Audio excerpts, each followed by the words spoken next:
Hello everyone. Hello बच्चों। आज के इस लेक्चर में हम फिजिकल पेंडुलम के बारे में कुछ पढ़ेंगे और मैं ये मान के चलूँगा कि आपको फिजिकल पेंडुलम से रिलेटेड बेसिक बातें आती हैं।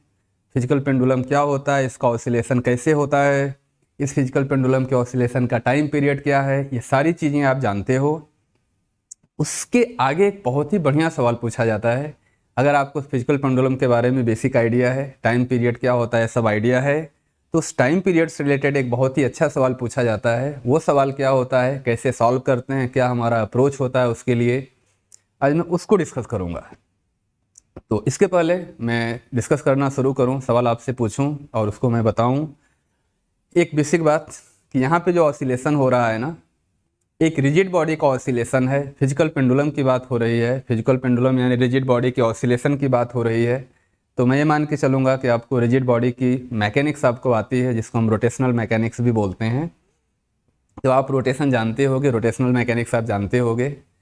ये मानते हुए मैं चीज़ों को आगे डिस्कस करूँगा। मोमेंट ऑफ इनर्शिया क्या है, टॉर्क कैसे लगता है, ये सारी बेसिक आइडिया आपको है, ठीक है। तो चलिए बहुत ज़्यादा टाइम ना लेते हुए सीधे मुद्दे की बात पे आते हैं। डायग्राम मैंने पहले से ही बना दिया है। समझने के लिए हमने क्या किया बच्चों, एक रिजिड बॉडी ले लिया। इस तरीके का एक एग्जांपल है, हमने इस शेप की एक रिजिड बॉडी ले ली, किसी भी एक जनरल शेप की रिजिड बॉडी है। तो कन्फर्म है कहीं ना कहीं इसका सेंटर ऑफ मास होगा। इस बॉडी का जो सेंटर ऑफ मास है ना, इसकी पोजीशन बच्चों हमने ले लिया यहाँ पे, ये सेंटर ऑफ मास की पोजीशन ले ली और इस बॉडी को हमने यहाँ पे कहीं हिंज कर दिया। ये वर्टिकल लाइन है, ये हिंज है और इस हिंज से पास करने वाली ये जो एक्सिस है ना, इस एक्सिस के अबाउट ये बॉडी ऑसिलेट करने के लिए फ्री है। ये सिचुएशन है। ये जो रिजिड बॉडी है इस हिंज से पास करने वाली एक्सिस के अबाउट रोटेट कर सकती है, ऑसिलेट कर सकती है। सेंटर ऑफ मास की इस हिंज वाले पॉइंट से जो डिस्टेंस है उसको ले लिया स्मॉल डी। अगर आपने इस बॉडी को ऐसे ही रेस्ट पे रखा है ना, हमने क्या किया, थोड़ा भी डिस्प्लेस नहीं किया, इस बॉडी को ऐसे ही धीरे से छोड़ दिया। तो अगर आप ऐसे ही रेस्ट पे ले जाके छोड़ दोगे तो ये जो रिजिड बॉडी है ना, इसी पोजीशन पे पड़ी रहेगी, रेस्ट में रहेगी, यूं कहीं इक्विलिब्रियम में रहेगी। और जो इस बॉडी का सेंटर ऑफ मास है ना, हिंज से पास करने वाली इस वर्टिकल लाइन पे होगा। अगर आपने इस बॉडी को थोड़ा सा राइट में डिस्प्लेस करके छोड़ दिया, जैसे हमने नेक्स्ट डायग्राम बना दिया है, अगर हल्का सा आगे एंटी क्लॉकवाइज डायरेक्शन में हल्का सा रोटेट किया थीटा एंगल से और छोड़ दिया रेस्ट से, तो यहाँ से क्या होगा, इस बॉडी के सेंटर ऑफ मास पे लगने वाले इस ग्रेविटेशनल फोर्स mg की वजह से ये जो बॉडी है ऑपोजिट डायरेक्शन में रोटेट कर जाएगी या इस डायरेक्शन में घूम जाएगी, क्योंकि ये जो mg है ना, इस mg का इस एक्सिस के अबाउट टॉर्क आ जाएगा और ये टॉर्क इस बॉडी को अपोजिट डायरेक्शन में घुमा देगा। अगर हमने एंटी क्लॉकवाइज डायरेक्शन में बॉडी को घुमा के छोड़ा है ना, तो टॉर्क क्लॉकवाइज सेंस में आ जाएगा और बॉडी ऐसे घूम जाएगी और ये ऐसे ऑसिलेट करने लगेगी। एक स्पेशल केस में, जिस केस में थीटा बहुत स्मॉल होता है ना, उस केस में हम इस ऑसिलेशन को बोलते हैं, स्मॉल ऑसिलेशन भी बोलते हैं, एंगुलर एसएचएम बोला जाता है। और उस केस में अगर एंगुलर एसएचएम में बॉडी परफॉर्म कर रही है स्मॉल वैल्यू ऑफ थीटा के लिए ना, तो उसके ऑसिलेशन का टाइम पीरियड होता है बच्चों T=2π√I/mgd। ये टाइम पीरियड का डेरिवेशन आप जानते हो, मैं मानते हुए आगे चीज़ों को बताऊंगा। इसमें I क्या है, I होता है बच्चों इस बॉडी का moment of inertia about this axis passing through the hinge. ये एक्सिस जो बॉडी के प्लेन ऑफ मोशन के परपेंडिकुलर हो और हिंज से पास करे, इसके about moment of inertia I है। बॉडी का मास m है, g आप समझते हो एक्सेलरेशन ड्यू टू ग्रेविटी है, और जो d है ना, हिंज वाले पॉइंट से सेंटर ऑफ मास की डिस्टेंस है। अगर आपको इतनी बातें पता है ना, तो इसके बाद एक बहुत ही बढ़िया सवाल पूछा जाता है, वो ये है। सवाल पूछने के पहले मैं सिचुएशन एक बताता हूँ, देखना। अगर आपने हिंज की पोजीशन यहाँ पे रखी है, सेंटर ऑफ मास से इसकी डिस्टेंस d है, तो आप d को चेंज भी तो कर सकते हो, क्योंकि अगर आपने कोई बॉडी ले रखी है, किसी गिवन बॉडी की अगर हम बात करें, तो उस गिवन बॉडी का मास तो फिक्स होगा, m होगा, उसके सेंटर ऑफ मास की लोकेशन भी फिक्स्ड होगी, लेकिन हिंज हमें कहाँ करना है ये तो डिसीजन हमारा होगा। बॉडी के किस पॉइंट पे हमें हिंज करना है वो डिसीजन हमारा होगा, और अगर ये डिसीजन हमारा है तो हम अपने हिसाब से कहीं भी हिंज कर सकते हैं, यानी आप अपने हिंज की पोजीशन चेंज भी कर सकते हो। और अगर आपने हिंज की पोजीशन चेंज करी तो स्मॉल डी चेंज हो जाएगा, और अगर स्मॉल डी चेंज हो गया ना, तो पता है क्या होगा, इस एक्सिस के अबाउट इस बॉडी का मोमेंट ऑफ इनर्शिया भी चेंज हो जाएगा, क्योंकि इस एक्सिस की पोजीशन भी चेंज हो जाएगी। तो इस टाइम पीरियड के फार्मूले में मोमेंट ऑफ इनर्शिया चेंज हो गया, डी भी चेंज हो गया, तो कंफर्म है कि टाइम पीरियड भी चेंज हो जाएगा। यानी हिंज की डिफरेंट पोजीशंस के लिए, अलग अलग पोजीशंस के लिए इस बॉडी के ऑसिलेशन का जो टाइम पीरियड टी है ना, वो डिफरेंट आएगा, अलग अलग पोजीशन पे अलग अलग आएगा। और अगर हमें ये बात समझ में आती है ना कि हिंज की अलग अलग पोजीशन के लिए इस बॉडी के ऑसिलेशन का टाइम पीरियड अलग अलग आएगा, तो क्वेश्चन पूछा जाता है जिसके बारे में आज डिस्कशन करूंगा कि ये डिस्टेंस हम डी कितनी लें, हिंज की पोजीशन इस बॉडी पे कहाँ रखें, सेंटर ऑफ मास से इस हिंज की डिस्टेंस हम कितनी लें कि इस बॉडी के स्मॉल ऑसिलेशन या एंगुलर एसएचएम का जो टाइम पीरियड टी है ना, वो मिनिमम हो। ये सवाल है कि हिंज की पोजीशन हम कहाँ लें ताकि इसके ऑसिलेशन का टाइम पीरियड मिनिमम हो। आई होप आपको एक क्वेश्चन समझ में आ गया होगा, और इस सवाल को कैसे हैंडल करना है, क्या हमें अप्रोच रखनी है, अब उसको डिस्कस करते हैं। ठीक है, तो इसको डिस्कस करने के लिए क्या करते हैं बच्चे कि जो हमारा हिंज है ना, अब वो हमारी मर्जी से उसकी पोजीशन डिसाइड होनी है। यानी ये जो डी है ना, ये वेरिएबल हो गया। अगर आपने इस एक्सिस अलग अलग पॉइंट पे हिंज किया तो हिंज की लोकेशन अलग अलग हो गई, तो सेंटर ऑफ मास से जो कि किसी गिवन बॉडी के लिए फिक्स्ड है, उससे इस हिंज की डिस्टेंस अलग अलग हो सकती है। वो डिपेंड करता है हमें हिंज कहाँ करना है। तो अगर ये डी वेरिएबल है ना हमारे लिए, तो इसको नाम कुछ एक्स दे दो। तो हमने इस डी का नाम दे दिया एक्स, और अगर आपने इस डी डिस्टेंस को नाम एक्स दे दिया तो उस केस में इस फार्मूले में जो स्मॉल डी है इसकी जगह एक्स आ जाएगा। और अगर यहाँ पे आपने एक्स रखा, जो इस बॉडी का टाइम पीरियड टी है ना, इस टाइम पीरियड टी की वैल्यू आ जाएगी बच्चों t equal to 2 pi under root I upon M G D का मतलब x हो गया।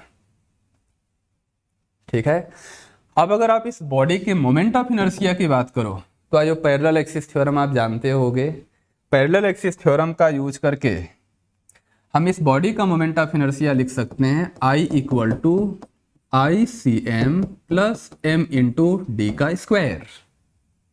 जो हमने बॉडी इस एग्जाम्पल में ली है ना, अगर इस एग्जाम्पल को आप ध्यान से देखो तो जो मोमेंट ऑफ इनर्शिया आई है वो इस हिंज से पास करने वाली इस एक्सिस के अबाउट मोमेंट ऑफ इनर्शिया है।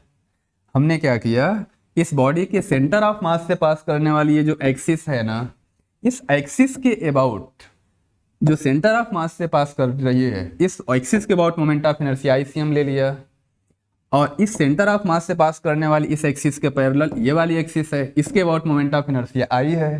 तो दोनों एक्सिस आपस में पैरेलल हो गई, और दोनों एक्सिस के बीच का सेपरेशन d यानी x है। तो मोमेंट ऑफ इनर्शिया की वैल्यू पैरेलल एक्सिस थ्योरम से आप लिख सकते हो ICM प्लस बॉडी का मास m इंटू डी का स्क्वायर। हमारे लिए d का मतलब x है, तो ICM की वैल्यू हो जाएगी ये ICM प्लस यहाँ पे d की जगह x, तो प्लस mx स्क्वायर आ गया।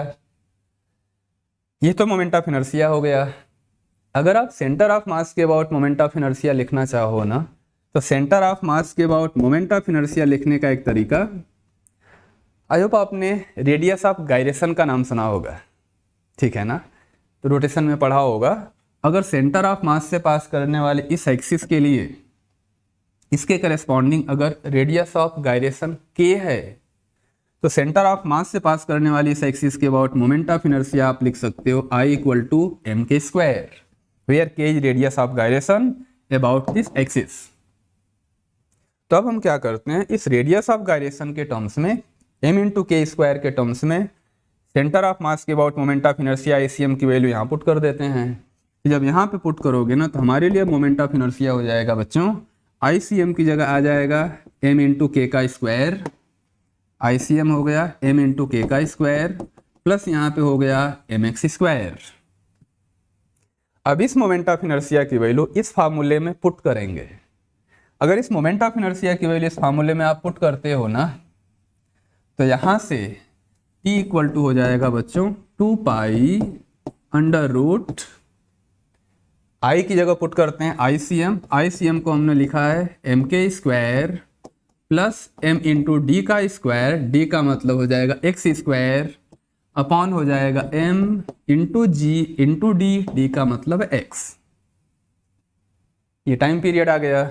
अब यहाँ से ध्यान से इस इक्वेशन को देखो ना, तो इस टाइम पीरियड के इक्वेशन को देखते हैं तो एम एम एम तो गया, यहाँ पे जी जी कॉन्स्टेंट है, इसको किनारे करते हैं, थोड़ा सा इसको सॉल्व करते हैं तो टी इक्वल टू हो जाएगा बच्चों 2 पाई अंडर रूट, यहाँ पे जी है तो 1/g को किनारे कर दिया, तो यहाँ पे बचेगा बच्चे, ऊपर बचेगा के स्क्वायर अपॉन नीचे यहाँ पे बचेगा x प्लस यहाँ पे एक्स स्क्वायर है, नीचे x है तो यहाँ पे आएगा x।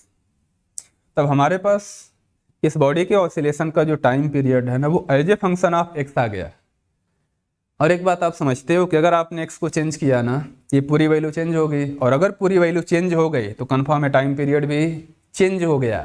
तो हमारे पास time period as a function of x आ गया। और अगर time period as a function of x आ गया और हमें क्या करना है इस कंडीशन के हिसाब से कि टाइम पीरियड को मिनिमम करना है, तो यहाँ पे मिनिमा की कंडीशन यूज कर लेंगे। और थोड़ा सा कैलकुलेशन हमारे लिए आसान हो उसके लिए क्या करते हैं कि जो ये ब्रैकेट में टर्म्स है ना, यहाँ पे जो ये वाला टर्म ब्रैकेट में है इसको नाम कुछ y दे दो, यानी जो के square by X plus x है ना इसका नाम दे दिया कुछ y, तो टी वाई का फंक्शन हो गया और y x का फंक्शन है। तो अगर t को मिनिमम करना है तो इस वाले टर्म को भी मिनिमम करना पड़ेगा, यानी y को मिनिमम करना पड़ेगा। तो t के मिनिमा की कंडीशन हमें यूज करनी है, तो हम t को मिनिमम ना करके y को मिनिमम कर देते हैं, अपने आप टाइम पीरियड के मिनिमम की कंडीशन आ जाएगी, टाइम पीरियड के मिनिमम होने की कंडीशन आ जाएगी। तो अगर आप इसको सॉल्व करो ना तो हमें क्या यूज करना है बच्चों कि टाइम पीरियड को करना है मिनिमम, और अगर आप टाइम पीरियड को मिनिमम करते हो तो y अपने आप मिनिमम होना चाहिए। तो टाइम पीरियड को मिनिमम करने का मतलब y मिनिमम होगा, और हमारे लिए जो y है x का फंक्शन है, तो अगर y x का फंक्शन है और y को मिनिमम करना है तो इसका जो फर्स्ट डेरिवेटिव होगा dy by D x, this must be 0, तो dy बाई डी एक्स 0 होना चाहिए, यही मिनिमा की कंडीशन है। और y का मतलब हमारे लिए है बच्चों के स्क्वायर बाई एक्स प्लस यहाँ पे x है, तो इस y को x के रिस्पेक्ट में डिफरेंशिएट करेंगे और उसको 0 कर देंगे। तो अगर dy बाई डी एक्स आप निकालते हो ना, y को x के रिस्पेक्ट में अगर आप इसको डिफरेंशिएट करते हो तो के स्क्वायर तो कांस्टेंट होगा, क्योंकि सेंटर ऑफ मास के about moment of inertia fix है, तो एम के स्क्वायर कांस्टेंट होगा, तो के को कांस्टेंट मानेंगे तो के स्क्वायर तो कांस्टेंट हो गया, बचा 1/x, तो 1/x का डिफरेंशिएशन होता है बच्चे -1/x स्क्वायर, यहाँ पे आएगा प्लस x है तो x का डिफरेंशिएशन 1 आ गया, तो dy बाई डी एक्स आ गया, ठीक है। और फर्स्ट डेरिवेटिव को 0 करना है तो इसको कर दिया हमने 0। अब इस इक्वेशन को सॉल्व कर लेंगे, तो यहाँ पे माइनस हो जाएगा के square by x square plus यहाँ पे 1 है इक्वल टू 0 आ गया। यहाँ से अगर आप सॉल्व करते हो ना तो x की वैल्यू आ जाएगी बच्चों के आ गई। हालांकि मिनिमा के लिए डबल डेरिवेटिव को आप जानते हो, डबल डेरिवेटिव पॉजिटिव होना चाहिए मिनिमा के केस में, उसकी वैल्यू पॉजिटिव होगी। हालांकि जब पहले ही दे दिया है कि टाइम पीरियड मिनिमम होगा, तो आप अगर y का डबल डेरिवेटिव निकालोगे भी और वहाँ पे x की वैल्यू ये पुट करोगे ना, तो अपने आप वो डबल डेरिवेटिव पॉजिटिव आ जाएगा और वहाँ से कंफर्म हो जाएगा कि मिनिमा की ही कंडीशन है। हालांकि वहाँ पे जाने की ज़रूरत है नहीं, आप करना चाहो तो कर सकते हो, क्योंकि जब पहले से ही दे रखा है तो वो तो पॉजिटिव आना ही है, नहीं तो सवाल का मतलब ही खत्म हो गया। तो यहाँ पे क्या हुआ कि अगर फर्स्ट डेरिवेटिव को 0 किया तो x की वैल्यू k आ गई, यानी x की जो वैल्यू है ना वो जो रेडियस ऑफ गायरेशन k है उसी के बराबर होनी चाहिए। उसी केस में जो टाइम पीरियड है वो मिनिमम आएगा। तो पता है इसका आंसर क्या हुआ कि अगर आपसे कोई पूछे कि हिंज से सेंटर ऑफ मास की डिस्टेंस x बताओ जिससे कि इस बॉडी के ऑसिलेशन का टाइम पीरियड मिनिमम हो, तो हमने सॉल्व करके ये देख लिया कि जो डिस्टेंस होगी बच्चों ना, अगर यहाँ पे आप हिंज लेते हो, यहाँ पे सेंटर ऑफ मास है, ये जो डिस्टेंस x आई है ये रेडियस ऑफ गायरेशन k के बराबर आई है। तो किसी भी गिवन बॉडी के लिए रेडियस ऑफ गायरेशन निकाल लेना सेंटर ऑफ मास से पास करने वाली एक्सिस के करेस्पॉन्डिंग, और वही हमारा आंसर होगा, ठीक है ना। हाँ, अगर आपसे कोई पूछे कि उस मिनिमम पॉसिबल टाइम पीरियड की वैल्यू क्या होगी ये बता दो, तो जो टाइम पीरियड का फॉर्मूला है ना t equal to 2 pi under root I, और फाइनली हमने सॉल्व करके i by M G D को कन्वर्ट कर दिया था 1/g into K square by X plus X में यहाँ पे जो x है ना, इस x की वैल्यू k के बराबर पुट कर देना। तो अगर आपने x को k के बराबर पुट कर दिया तो यहाँ से टाइम पीरियड की मिनिमम पॉसिबल वैल्यू आ जाएगी। अगर t की मिनिमम वैल्यू पूछे तो, यानी बस डिस्टेंस पूछ ले तो k के बराबर इक्वेट कर देंगे, वही हमारा आंसर होगा। अगर एक आप एग्जाम्पल लेके समझना चाहो ना तो क्या करते हैं, रिजिड बॉडी आप कुछ भी ले सकते हो, आप चाहो रॉड ले लो, आप चाहो डिस्क ले लो। समझने के लिए हमने क्या किया, यहाँ पे ले लिया बच्चे एक यूनिफॉर्म डिस्क। यहाँ पे हमारे लिए ये एक यूनिफॉर्म डिस्क है, यूनिफॉर्म डिस्क। इस डिस्क का जो मास है ना, हमने m ले लिया, रेडियस r है, और यहाँ पे ले लिया इस डिस्क का सेंटर ऑफ मास, ये है बच्चों सेंटर ऑफ मास। और हमने क्या किया, यहाँ पे डिस्क पे आप हिंज कहीं भी कर सकते हो, हमने क्या किया, यहाँ पे हिंज की पोजीशन ले लिया ऐसे, ये हिंज है, ये है पोजीशन ऑफ हिंज।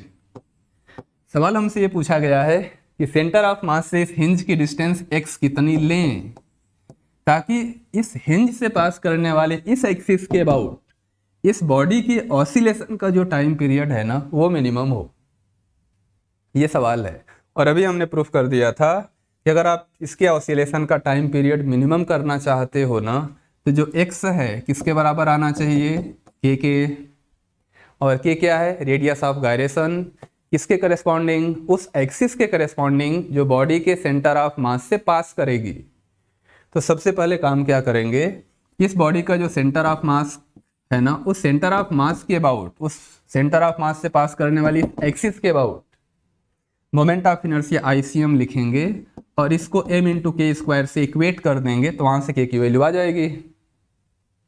और अगर आप इस डिस्क की बात करो, यूनिफॉर्म डिस्क है, मास m है, रेडियस r है, तो सेंटर ऑफ मास से पास करने वाली एक्सिस के अबाउट जो मोमेंट ऑफ इनर्शिया है ना, ये होता है बच्चों mr²/2।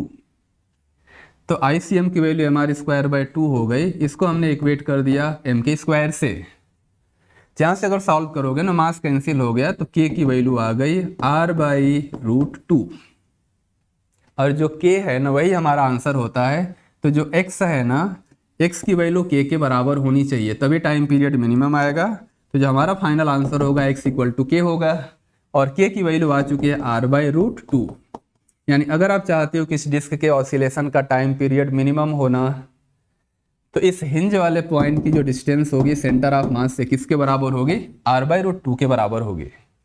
और अगर आपसे कोई ये भी पूछ ले कि उस मिनिमम पॉसिबल टाइम पीरियड की वैल्यू बताओ, तो जो ये वाला इक्वेशन है, इस वाले इक्वेशन में x की जगह क्या पुट कर देंगे बच्चे, k, और k की वैल्यू पुट कर देना r/√2, तो मिनिमम पॉसिबल टाइम पीरियड आ जाएगा।